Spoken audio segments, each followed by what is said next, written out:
Thank you very much. It's a great honor and pleasure to have the opportunity to speak to this group. I think it's incredibly important what you're doing because this is an anniversary that shouldn't be missed.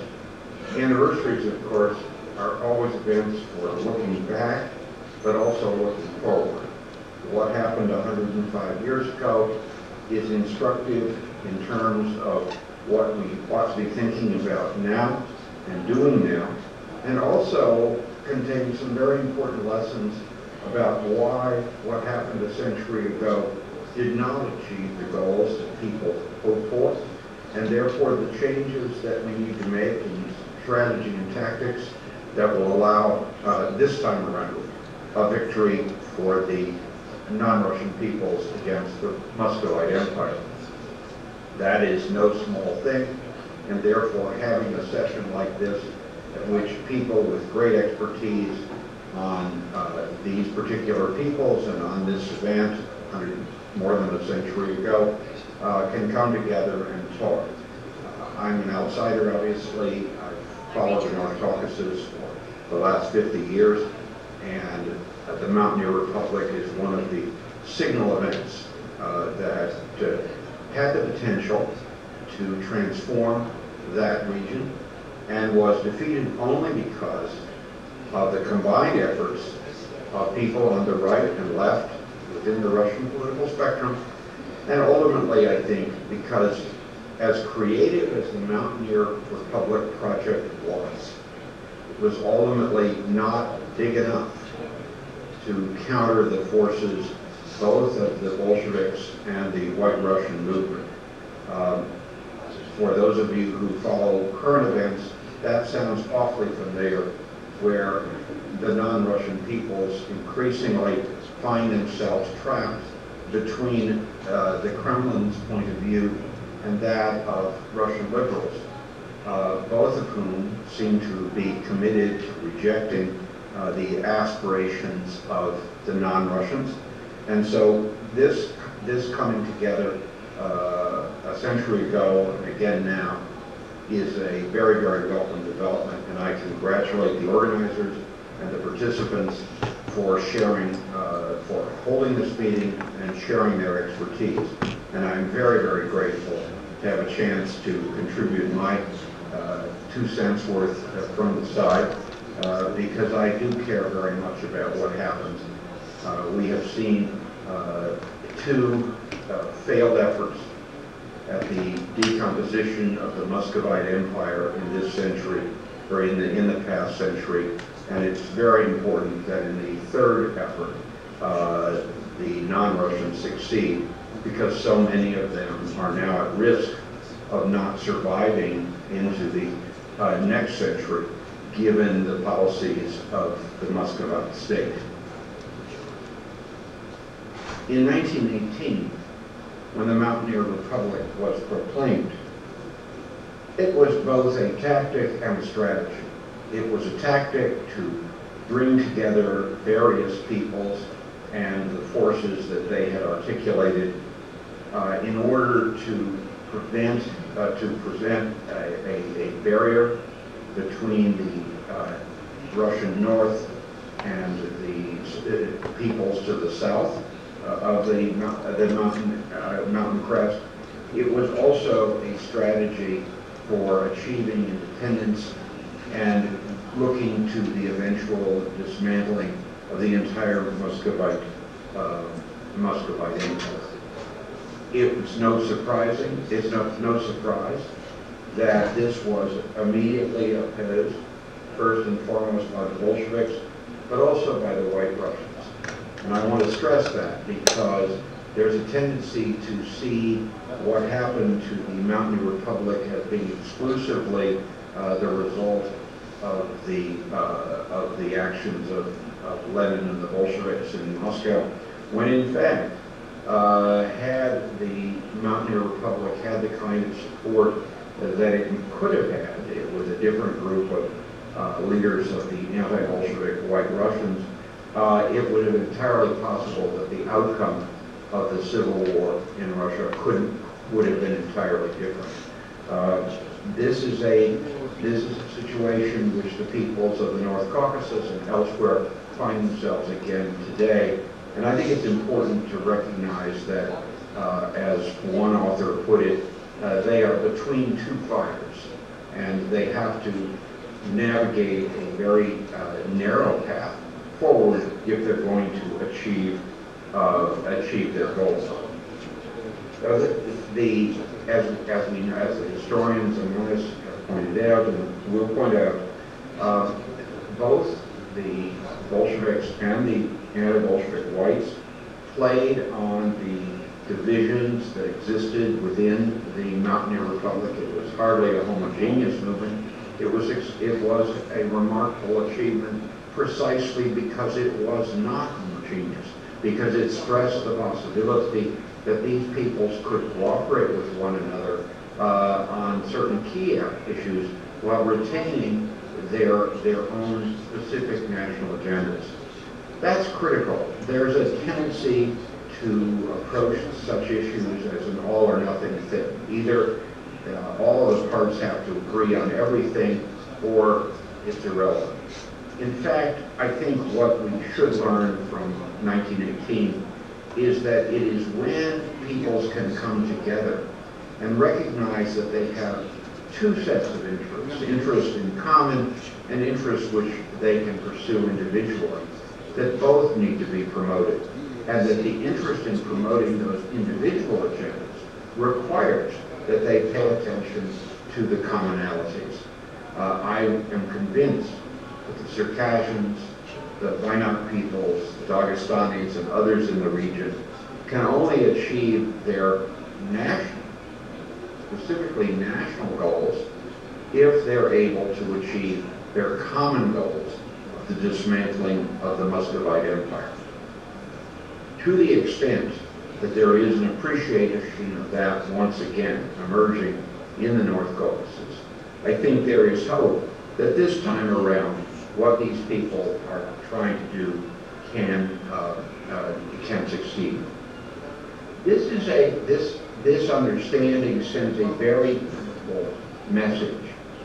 It is that it is independence from Moscow that must be achieved first, that requires cooperation, and that must be both a tactic and a strategy. A short-term tactic to get these various peoples to focus on that one issue, and recognize that everything else they want to do is a product of that, rather than, as is usually the case in combinations, having each group come in with its own set of demands and interests and try to combine them. That is unfortunately all too typical in political life, but this is one of those situations when there is an overriding threat that must be addressed by unity about that issue. What is important and what the Mountaineer Republic holds up to us is an example of peoples who understand that they can achieve their specific individual goals only under the conditions that common challenge is met. And so this is a very, very important lesson. But I think there's another reason that the Mountaineer Republic failed that should serve as a lesson to us today. And that is that ultimately the Mountaineer Republic, as broad as it was, extending from the Black to the Caspian Sea, as impressive as it was as an organization that brought together peoples that most in the world didn't believe could cooperate, and that certainly posed a challenge to Moscow that it didn't know what to do with, except play divide and rule politics as it always has. But it was too limited in that. The Mountaineer Republic did not have an active program of reaching out and promoting itself as a model for other groups of peoples around the Russian imperial space.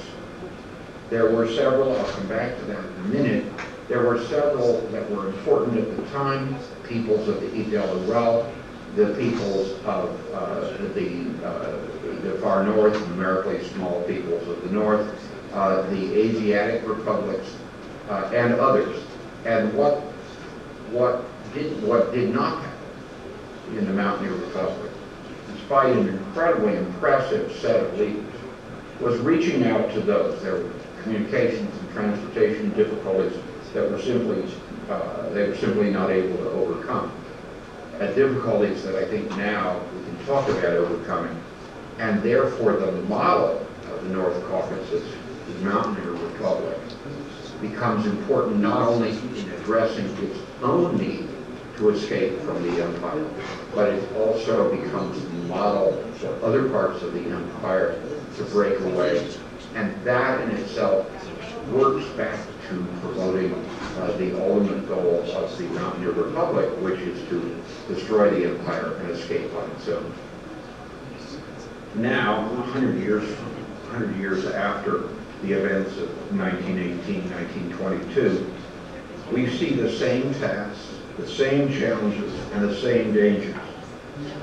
We once again face the problem, and it's across the board, where ethno-nationalism or regionalism, to the extent that each part is isolated from the other, opens the way to their being played off by Moscow against one another and ultimately defeated. We see that when Moscow tries to stir up trouble between the Tatars and Bashkirs, when Moscow openly tries to stir up trouble between the Chechens and the English, who should be united, but in fact are split apart precisely because Moscow understands that it can weaken both by weakening each one in turn. That needs to be changed. And I'm one of the reasons that I was especially glad to be invited to share some thoughts with you today was just under a month ago. Something happened which I believe points the way to a very different future from the precedent of the Mountaineer Republic and suggests that we can look forward to success. And that was the decision of the Ичкерия government in exile to recognize the sovereignty referendum of the Republic of Tatarstan. That's something which we have not seen before, and which we desperately need to see more of. It needs to involve coordination, it needs to be expansion, and it needs to be held up as a model. I hope that in thinking about the Mountaineer Republic, we can think about it being not just a model for the North Caucasus today, but a model for other parts of the country. First and foremost, these are Idel-Ural, the peoples of the Middle Volga, Bashkir, Chuvash, and the three main Finno-Ugric peoples there. The Asian republics of the Far East are represented ably by Buryats and Tuvans, and by the numerically small peoples of the North. As a tactic that works to the benefit of the peoples of the North Caucasus, as a strategy that works to the benefit of everyone, and gives hope that what we'll have will be the kind of infrastructure after the demise of the empire that will give us a chance to see a group of free peoples living in cooperation with each other rather than being at war, as Moscow has suggested is inevitable, and therefore has discouraged outsiders from direct victories. The fact that the Mountaineer Republic peoples could come together and form a cooperative government show at the time of a bloody civil war in the Russian Empire, and do so as successfully as they did, shows that this is the latest Russian lie about not just the past, but about the future, and that cooperation is possible, and it is from cooperation that the individual goals of all the peoples involved can be achieved.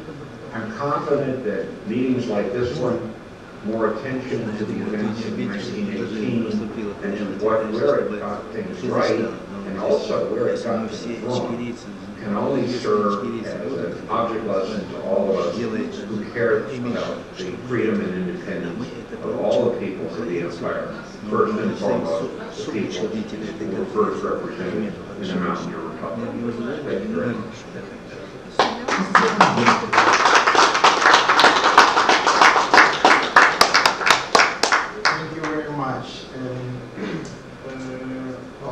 read your article in the Daily Monitor about national Russian moment. I like your point of view in this article. In this regard, the question is, if Russia lose influence on the Circassian diaspora in Turkey, what opportunity will this open? Right now, the role of the diaspora is critical. But the role of the diaspora was critical in 1918 too. It's where things can be discussed and where ideas can come up. It's a brain trust. It's a center for discussions. We need to move beyond just conversations outside of the homelands. But the diaspora populations can play a key role. They become a model. Just as historical examples like the Mountaineer Republic become a model, so too the actions of exile governments and emigre groups can become a model for suggesting actions for people in the homeland who are currently oppressed and don't have that opportunity to discuss it openly. I'm very optimistic. One of the reasons I'm so optimistic is that if you look carefully at Russian commentaries about all of this, what you see is Moscow has found itself trapped in a place where every time it attacks these ideas, it spreads them. So these ideas are spreading. The fact that the events, the Ичкерия recognition of Tatarstan has been attacked means that more people in Tatarstan, more people in Ичкерия know about it, and therefore will be in a position eventually to act upon it. So I am one of those people who is a pessimist in the short term, but an optimist in the longer term. A pessimist in that the kind of repressive force that Vladimir Putin and his thugs are prepared to visit on the population means that we shouldn't be expecting everything to turn out just right in the next 3 months or 6 months, although things could move faster than any of us imagined. But instead, we should see this as an enormous learning possibility. If we were thinking that people in one of the capitals of the republics of the North Caucasus or elsewhere were about to go into the streets, it wouldn't be a time for having a conference looking back 105 years. But precisely because we are in the midst of laying the foundations, building coalitions that will be able to act in the future, conferences like this, addressing the issues of 1918, where it went right, where it went wrong, it seems to me the very best way forward. Right now, that has to be done in the diaspora. I believe that in a very, very short time, historically, a few years at the most, we will see all of these things come back to the homelands and be realized this time around. Thank you, Paul. Questions? Hi, Paul and Ugar, how are you? Yeah, good to see you. Good to see you, sir. I 100% agree with you, the point that you mentioned earlier, and that is very important, and there are a lot of thinking about this. Today, the common cause for the North Caucasus nation is probably more important than the individual one. And I see that the catalyst to deliver the individual one is to focus on the, as you mentioned probably, to focus on the common one that is more important than anything else.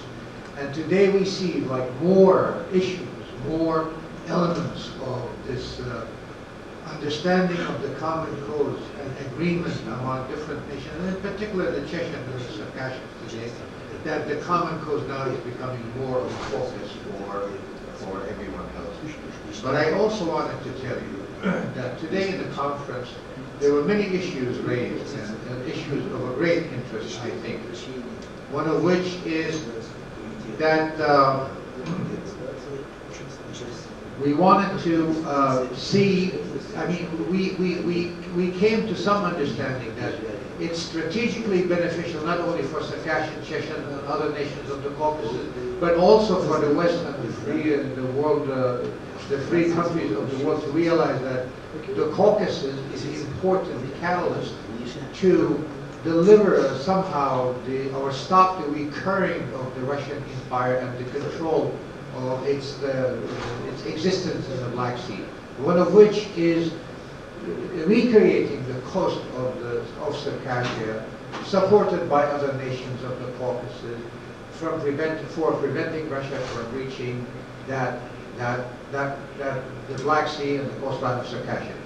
So it seems that there is no interest today in the world, or at least understanding that this is an issue. It's not only beneficial for Circassian, but it's also important today for the modern world to have. What can we do to promote among policymakers the idea that it's beneficial for us, but it's vital for you also? Well, the first thing I would say is that far more progress in Western understanding has been made in the last couple of years than I ever thought would be possible. I remember very, very much 1990 and 1991 when Western leaders were in awe of Gorbachev and believed that if the place came apart, there would be some kind of Yugoslavia with nukes, there would be violence everywhere, and that as soon as the Russians stopped calling themselves communists and called themselves democrats and free marketeers, all the problems in the world would be solved. There is no such group of Western leaders who think that now. They've seen that the expectations they had in 1991 were very much misplaced. And so there's a much greater willingness to focus on the fact that the Russian entity, and I am reluctant to call it a state, it's an empire certainly, has to be dismantled if the world is going to have peace and security. That it is not because Russia is too big, it is because Russia is ruled in a particular way. The odds of that changing are not nearly as good as people hoped 30 years ago. And so, first off, you're speaking in a certain sense to an audience that's far more willing to listen to you than in the past.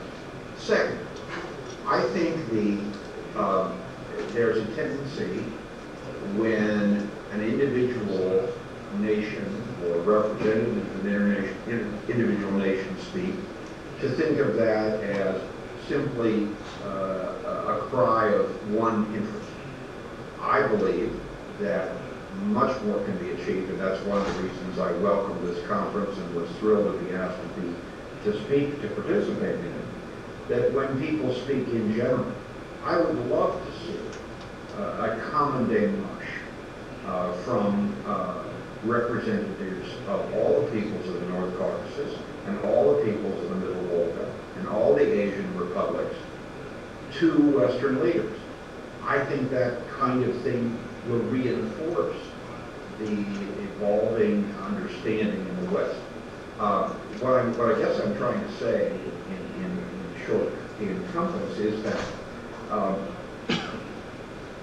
you've never before in your lifetime had a Western set of national elites who are more prepared to listen to the idea that the continued existence of something called Russia in its current borders is not in the interests of the West, and therefore they are more interested to listen to what might come in place. I think that to the extent that the peoples involved, both in their homelands and in the diaspora communities, can make clear that those communities want to cooperate with one another. They have the means and ability to cooperate with each other. They have a historical tradition of cooperating. That's the kind of thing which will go a long way to reassuring those who say, well, we have no choice. We end up having to support Moscow. And there are people who think that to this day. But meetings like this one, and I hope it will lead not just to the coming together of the peoples of the North Caucasus, but all the non-Russian peoples, starting in the Middle Volga, I think, which is the second place, but also the Asian republics, also the numerically small peoples of the North, need to begin to think about republic status, a republic a kind of, or a set of republics that are bigger than some of the individual things. When, quite frankly, it hasn't always helped the cause of the non-Russians. When people in the West see maps of the Russian Federation that have pictures of 50 or 75 or 100 different states, that is overload. That is something that people assume will inevitably lead to conflict. May there only be that many states? Yes. But to the extent that they emerge not individually, but through coalitions based on republic models like that one provided by the Mountaineers, I think there's going to be far more support. If one looks at the major ethnographic regions of the Russian Federation, one is looking not at 100, but perhaps a dozen of these confederations, the North Caucasus, the Middle Volga, the Asian republics, and so on. And if that image of the post-Russian future is promoted, and talking about the Mountaineer Republic of 2018 or 1918 is a good way to promote that idea, I think that you'll find ever more people in Western governments willing to listen. I really think that if we can start thinking about the dismantling of the Muscovite Empire as being the work of 6 or 8 major regional organizations, republics, coordinating councils, whatever you want to call them, that will go a long way to opening more doors in Western capital that are even open today. Thank you very much. Thank you, Mr. Goble.